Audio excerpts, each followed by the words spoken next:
The air in the grand hall was thick, so thick you could almost taste it. It was a cocktail of expensive perfumes, roasting meats, fear. The senators of Rome sat on their ivory couches, their faces pale beneath flickering torchlight. They were the most powerful men in the world, yet here they looked like cornered animals. At the head of the room, on a throne of gold, sat a man whose name was only ever whispered: Domitian. He smiled, a thin, cruel line. He was playing a game only he understood. The rules changed with his mood. The prize for losing was always the same: death. Tonight's entertainment was simple. He had invited them to a feast. But this was no ordinary dinner. The room was draped entirely in black. Walls, ceilings, floors, even the plates and cups, deep, starless black. The only light came from torches held by silent, unnerving servants. Each senator found his name not on a card, but on a miniature tombstone at his place. A chill, colder than any winter wind, snaked through the hall. Domitian watched, his dark eyes missing nothing. He saw the tremble in their hands as they reached for wine. He saw the sweat on their brows. This was his theatre of terror. He let the silence stretch, his weapon. Finally he spoke, calm, almost gentle. "Do you enjoy my hospitality, esteemed senators?" No one dared answer. A single wrong word, a misplaced glance, an accusation of treason. He then explained this was a rehearsal for their own funerals. Domitian was born into the shadow of giants. His father Vespasian was a rugged, no-nonsense general who had clawed his way to the imperial throne through civil war. His older brother Titus was the hero of the age. Titus, handsome. Titus, charming. Titus, the celebrated conqueror of Jerusalem. While Titus earned glory on campaign, Domitian stayed in Rome, the spare, the afterthought. He grew up in the sprawling, chaotic city, not in a military camp. He learned the language of the streets. He learned the whispers of the Senate. He learned the subtle art of palace intrigue. He watched, he listened, and he waited. His youth was a study in frustration. During the chaos of Vitellius's fall, Domitian was nearly a hostage in Rome. He had to hide. He had to disguise himself. He had to survive. The experience forged a deep-seated paranoia in him. He learned early that loyalty was fleeting and that a hidden dagger was a greater threat than an open enemy.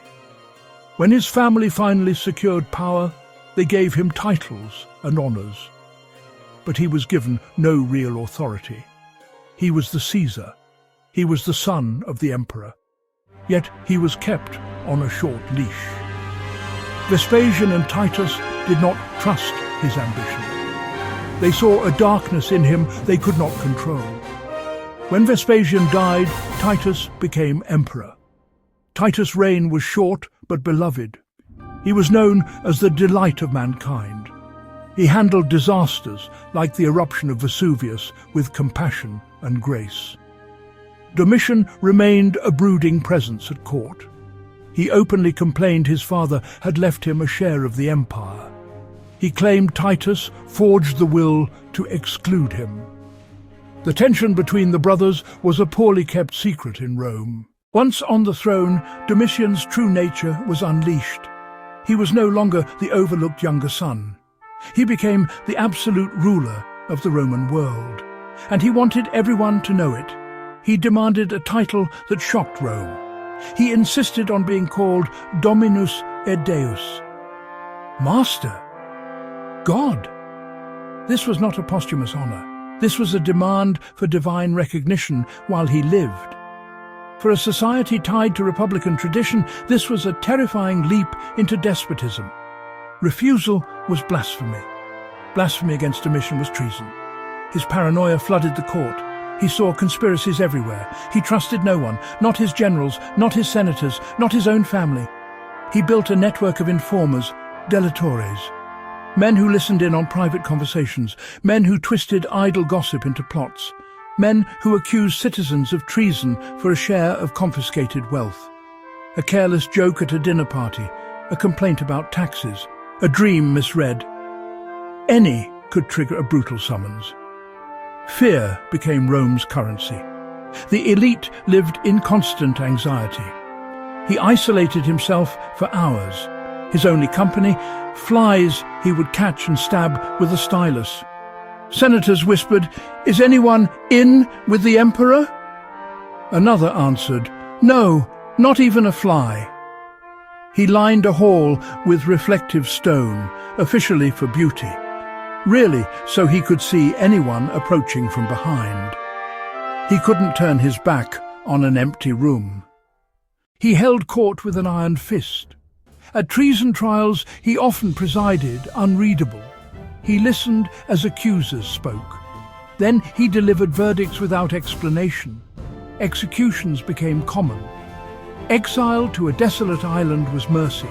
His reign was a masterclass in psychological control. He wanted to unnerve his enemies, break their spirit before breaking their bodies. Yet his paranoia also produced competent governance. He appointed skilled, honest governors. He feared corrupt officials sparking rebellion. His terror, strangely, became an effective administrative tool. Order at a price. Rome learned to hold its breath. The city obeyed. And beneath the silence, the machinery of fear kept turning. Perfectly oiled, perfectly efficient, perfectly terrifying. Domitian's Rome was a city of breathtaking contradictions. Senators trembled in their villas. The emperor embarked on a massive building program. He wanted to outdo Augustus. After the fire of 80 AD, he rebuilt Rome with stunning grandeur. He completed the Colosseum. He added the final top tier.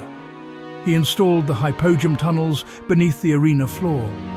He built a new temple to Jupiter on the Capitoline. Its roof was gilded with so much gold it dazzled. This was an age of spectacle. The games were legendary. He staged naval battles in flooded arenas. He hunted thousands of exotic animals in the Colosseum. He held gladiatorial contests at night, lit by torches. He gave the people bread and circuses. For many, Domitian was a provider. He stabilized the grain supply. He kept the aqueducts flowing. He filled the city with entertainment. They saw golden roofs.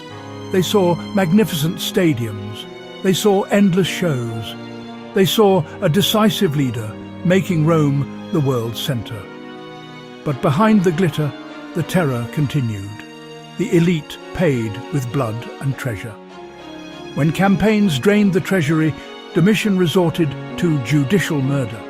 He intensified treason trials. Wealthy senators and equestrians were accused on flimsy pretexts. Their real crime, estates big enough to be seized. Upon conviction, their property was taken. Their fortunes flowed into Domitian's coffers. Rome was beautified with state-sanctioned theft. His cruelty turned personal. He executed a man who merely resembled him. He forced the Vestal virgins to undergo chastity examinations. Cornelia was accused and subjected to an ancient punishment. He had her buried alive in a subterranean chamber. The city was shocked. No office, no priestess was beyond his reach. The Golden Age rested on bones. Many Romans accepted the price for stability and spectacle. For all the stories of his cruelty, Domitian was an exceptionally able and conscientious administrator. He saw himself as a grand reformer, a censor for life who would restore Roman morals and restore administrative efficiency. He worked long hours poring over petitions and over legal cases. He demanded the highest standards from his officials. provincial governors who enriched themselves were now held to strict account. He prosecuted corrupt officials ruthlessly, terrifying them into honesty. The provinces became better governed and more prosperous. He obsessed over the city of Rome. He reformed the currency by increasing the silver content of the denarius, restoring faith in the coinage. He cracked down on judicial corruption in the courts. He passed laws to curb immoral behavior, reinforcing traditional Roman values. He micromanaged the state, his hand in every aspect. His military policy was pragmatic, not a conqueror like Trajan, but a staunch defender of the borders. He spent much time on the frontier, especially along the Danube, campaigning against the Dacians. He fortified the German frontier, building forts and watchtowers, the Limes Germanicus. He raised army pay, securing legion loyalty. A strange paradox emerged. He'd execute a senator for a whispered joke, yet ensure grain shipments arrived on time. Demand to be called a god while insisting tax collectors be honest. He was both protector and predator. He brought order from administrative chaos by instilling fear that was unsustainable. The surprise? It worked. Tyranny produced stability and good government for most. The terror was a tool, and it was frighteningly effective. Life in Domitian's palace was, a gilded prison. The emperor's paranoia had seeped into the very marble of the walls. Courtiers moved with a practiced silent grace, their faces carefully neutral masks. A smile could be misinterpreted as mockery, a frown as dissent. Every conversation was a potential trap. Servants were suspected of being spies for the emperor.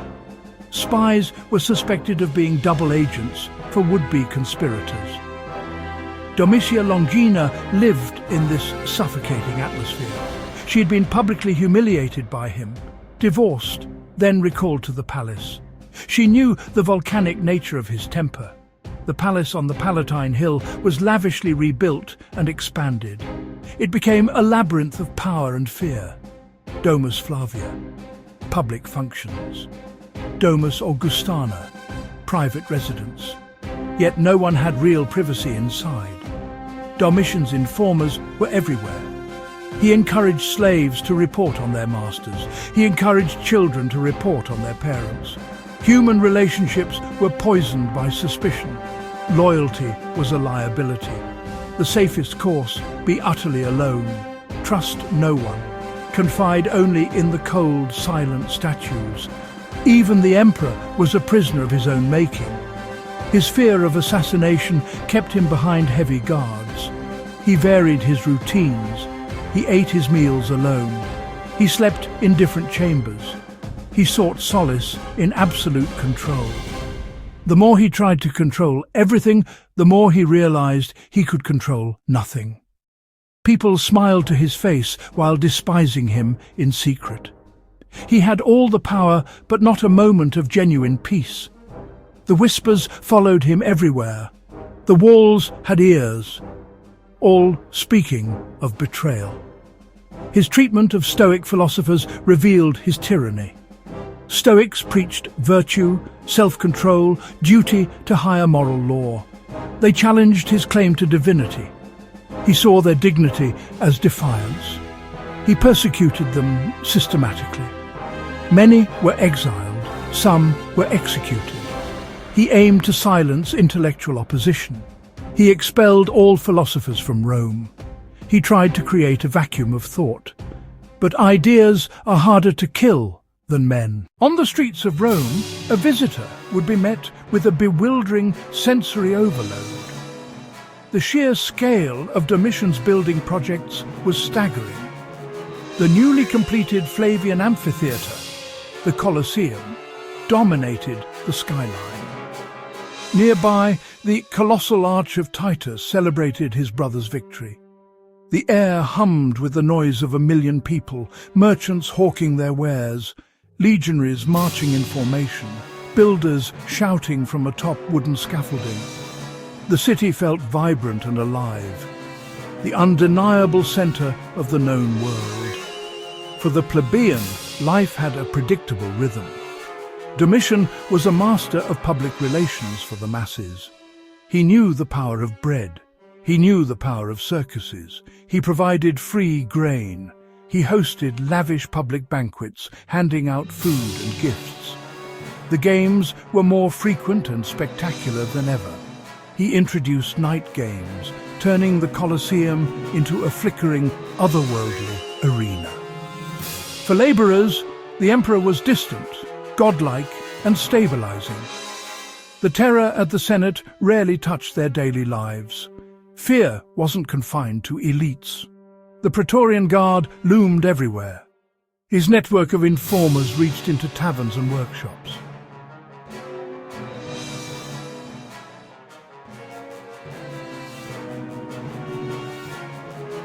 Spectacle and fear were two sides of the same coin. This duality was Domitian's signature. He hosted magnificent religious festivals, observing ancient rites. The next day, he ordered an execution based on a disgraced informer's testimony. He restored temples across the city. He demanded his own statues be worshipped.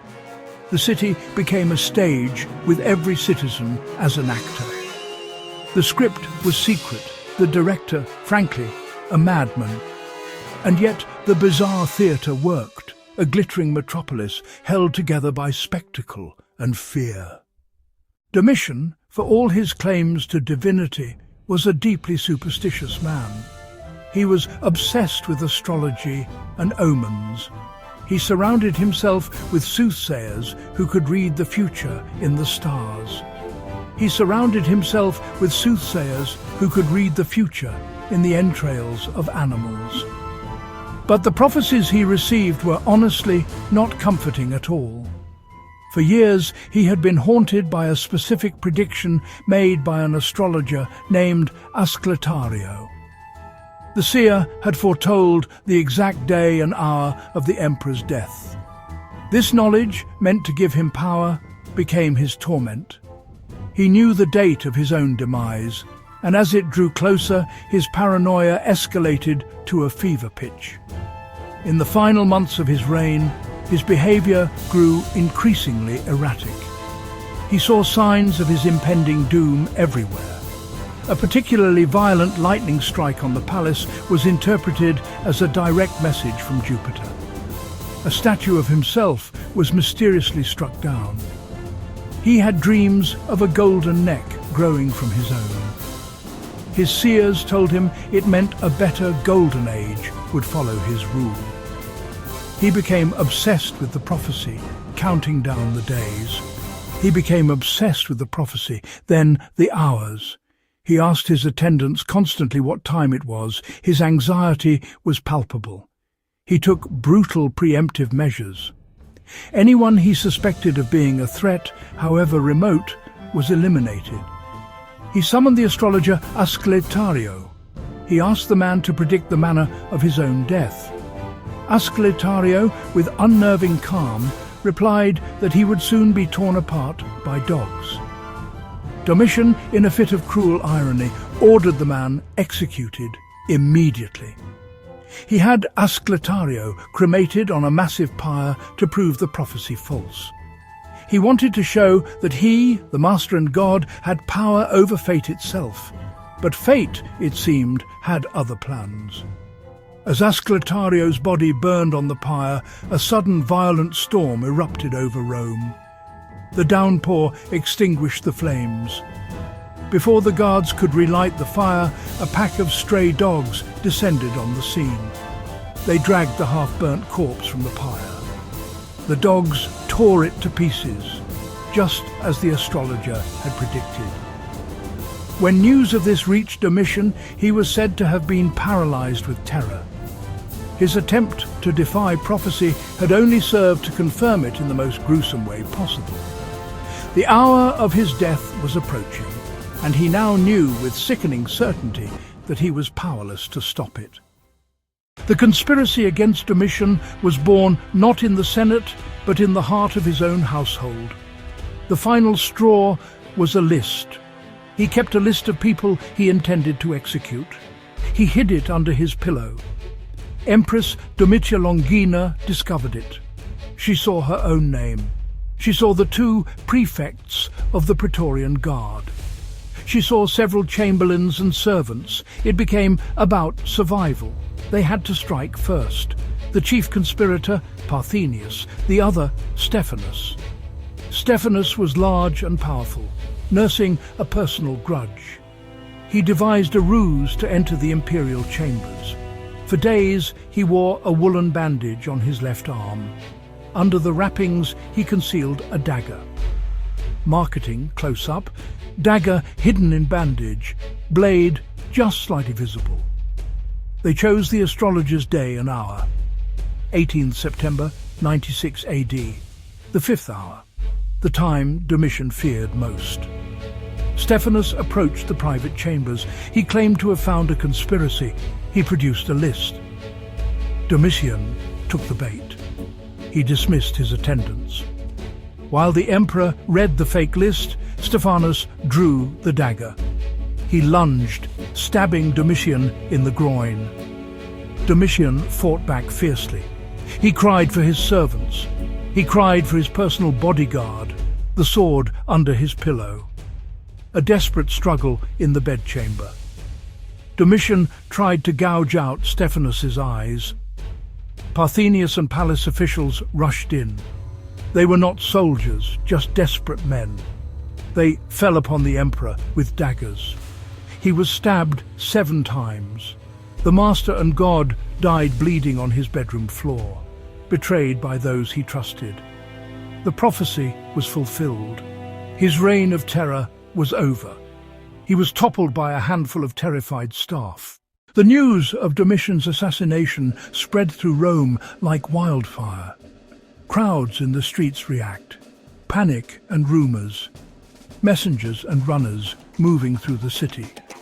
For the common people who had benefited from his stability and spectacle, there was confusion and unease. Stability, roads, aqueducts, public works. Spectacle, games, crowd at the arena. But in the Senate, there was explosive joy.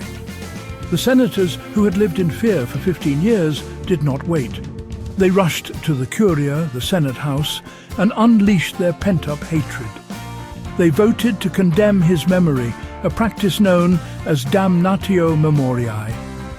Close up, stone inscription with a name crudely chiseled out. This was the ultimate Roman punishment. It was an attempt to erase a person from history itself. The decree was carried out with ferocious enthusiasm. Mobs surged through the city, pulling down his statues with ropes. His face was chiseled off public monuments. His name was scraped from inscriptions on the great buildings he had constructed. The Arch of Titus, the Colosseum, the temples, the monuments scrubbed clean of the man who had built or completed them. Statues dumped into the river, toppled pedestals, empty pedestals where portraits once stood. The Senate wanted it to be as if he had never existed. They wanted to forget the fear, the humiliation, and their own complicity in his tyranny. The Senate moved quickly to appoint a successor. They chose a mild-mannered elderly lawyer named Nerva. He was the exact opposite of Domitian, respected, moderate, old enough not to be a long-term threat. This act began what would later be known as the era of the 5 good emperors: Nerva, Trajan, Hadrian, Antoninus Pius, Marcus Aurelius. Peaceful markets, trade and prosperity as a reaction to Domitian's tyranny. Scholars, law courts and civic life flourishing. Yet, despite the Senate's best efforts, Domitian could not be completely erased. Tacitus, Suetonius. Though writing from a hostile senatorial perspective, they ensured his story would be told. His buildings, though his name was removed, still stood as testaments to his ambition. Administrative reforms, clerks, archives and records. Military reforms, disciplined legions, forts and training. The final, enduring irony of Domitian's reign is that in their attempt to erase him, they immortalized him as Rome's darkest tyrant. His legacy was not the one he wanted as a living god, but as a ghost, a terrifying cautionary tale of how absolute power can corrupt absolutely. He was the emperor they tried to forget, and for that reason he is the one we will always remember.